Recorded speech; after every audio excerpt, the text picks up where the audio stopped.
आपके ध्यान में श्रमण संस्कृति संस्थान खोलने का विचार आया। तो गुरुदेव, हम भी जानना चाहते हैं कि आपकी किस ध्यान में संत श्री सुधासागर बालिका छात्रावास एवं महाविद्यालय खोलने का विचार आया?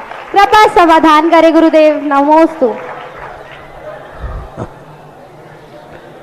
विचार चलते रहते हैं, विचारों को रोका नहीं जाता।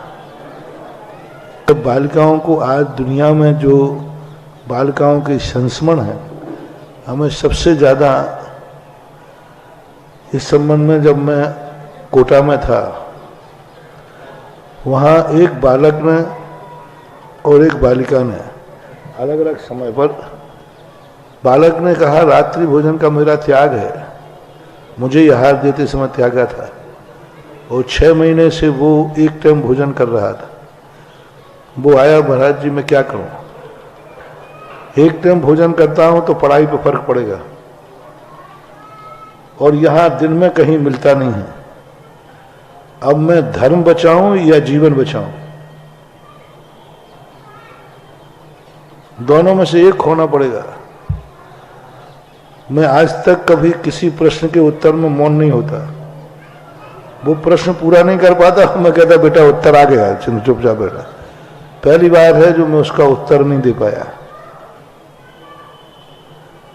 पहली बार मैं उत्तर नहीं दे पाया। नहीं तो तुम प्रश्न पूछते हो, मैं उत्तर दे देता हूं। उत्तर ही नहीं हुआ, मैंने बोलने का बिल्कुल कुछ भी नहीं, दिमाग शून्य।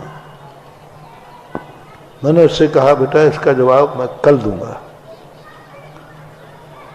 अब 24 घंटे की मोहलत मुझे मांगना पड़ी एक बच्चे के प्रश्न के। जवाब कितना छोटा सा था, लेकिन मेरे पास उत्तर नहीं आया, मैं दिमाग शून्य हो गया। मैंने कहा मैं क्या करूं, मैंने कहा बेटा एक मोहलत दो, कल आना। रात में मैं सोचता रहा, सोचते सोचते पता चला कल मैंने उत्तर नहीं दिया।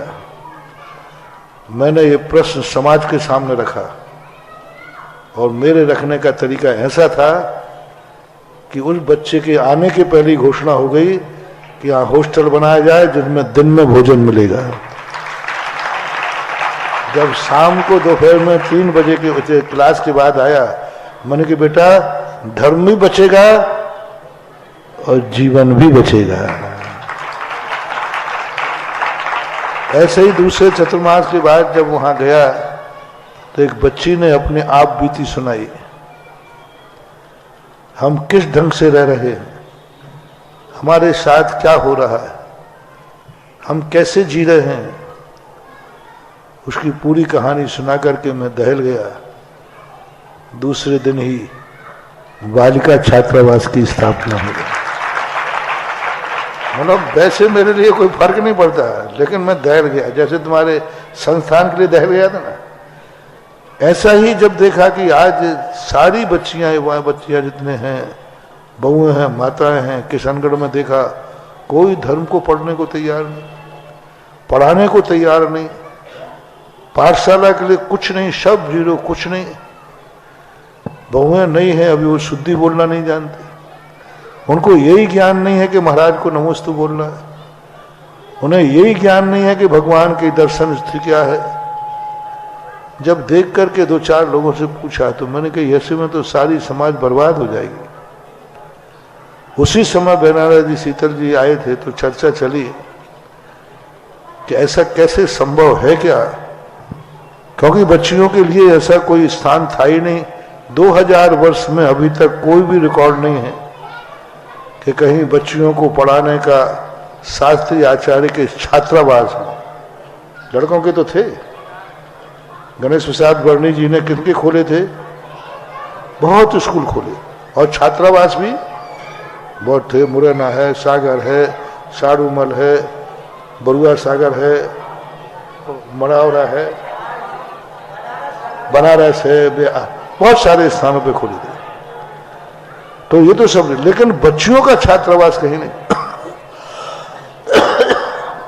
बहुत रिक्स थी, बहुत विचार करने पर मैंने कहा भाई समय दो। 1-2 महीने तक विचार विमर्श हुआ, अंत में जाकर के निर्णय किया कि इसको शुरू तो किया जाए, थोड़े से रूप में शुरू किया जाए, थोड़ी सी 10-20 बच्चियों के रूप में। देखें सैंपल के रूप में। अभी छात्रावास बनाया नहीं जाए, छात्रावास बनाना नहीं है, अभी वहां धर्मशाला में रख करके देखना है। धर्मशाला में हमने सोचा बच्चियां क्या आएंगी, 10-5 आएंगे, नहीं आएंगे तो एकदम बंद कर देंगे। लेकिन बच्चियां तो ऐसे झूमे कि पहले ही साल में 20 से 50 पे नंगे पोती। अब संभालने के लिए फिर ये सागर की महिलाएं थी, शीला डोरिया वगैरह, ये लोग सब लोग और भी महिलाओं के साथ विचार विमर्श हुआ, कोई संभालने को तैयार नहीं।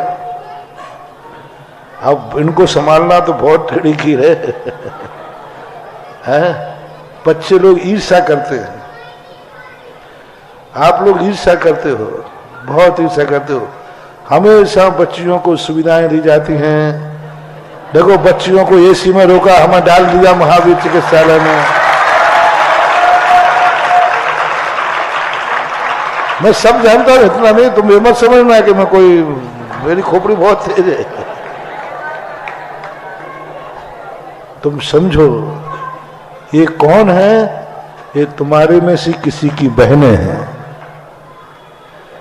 तुम्हें यदि कहीं ट्रेन में सुरक्षित स्थान मिलेगा तो तुम सुरक्षित होगे कि अपनी बहन को करोगे? फिर ये कौन है?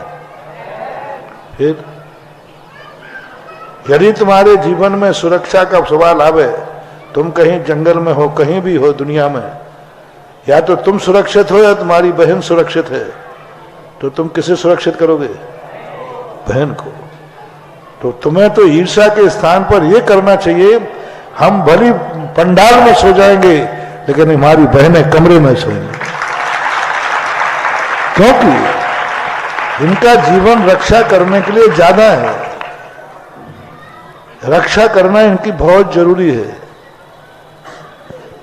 क्योंकि इनके लिए जितनी सुरक्षा चाहिए, 100 लड़के यात्रा करें और एक जनाना साथ में हो तो बोलो, 100 पुरुष साथ में हो तो कोई दिक्कत नहीं, लेकिन एक जनाना हो, चाहे वो मां हो, चाहे पत्नी हो और चाहे बहन हो, एक जनाना हर सवारी के साथ कितनी बात बढ़ जाती है। तुम्हें हम पंडाल में भी सुला देंगे तो हमें कोई खतरा नहीं है, लेकिन क्या इनको हम पंडाल में सुला सकते हैं? फिर जब से बच्चियां आई हैं हमारे साथ पक्षपात हो रहा है। समझ गए होंगे, समझदार को इशारा काफी है। जब से बच्चे आए उन्हीं को प्रेफरेंस दिया जाता है। आए वो लोग बाद में आएंगे तो उनको आगे बैठा लेंगे, और हम लोगों को ये तुम्हारा अपमान नहीं है, ये तुम्हारा अपमान नहीं है, ये तुम्हारी बहन की सुरक्षा है।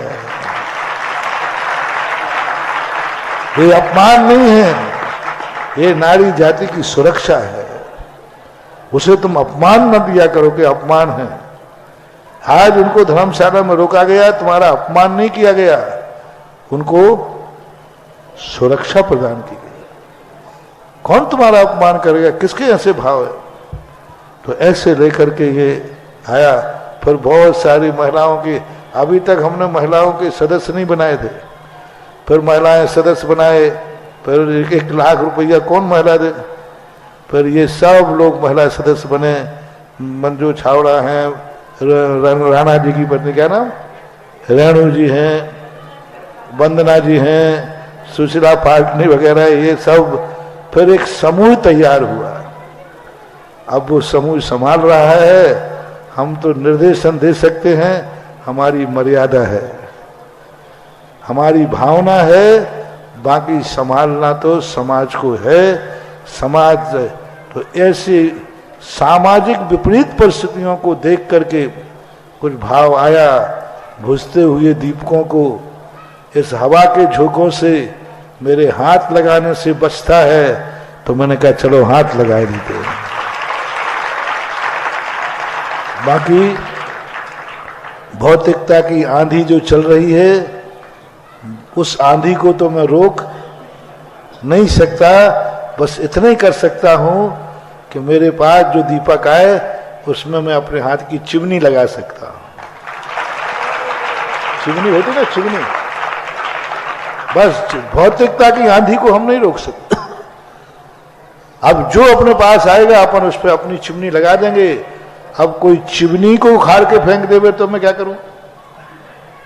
अब कोई दीपक, कोई बच्चे बच्चियां चिमनी को इतना गर्म कर दें कि चिमनी टूट जाए तो फिर मेरा दोष नहीं है।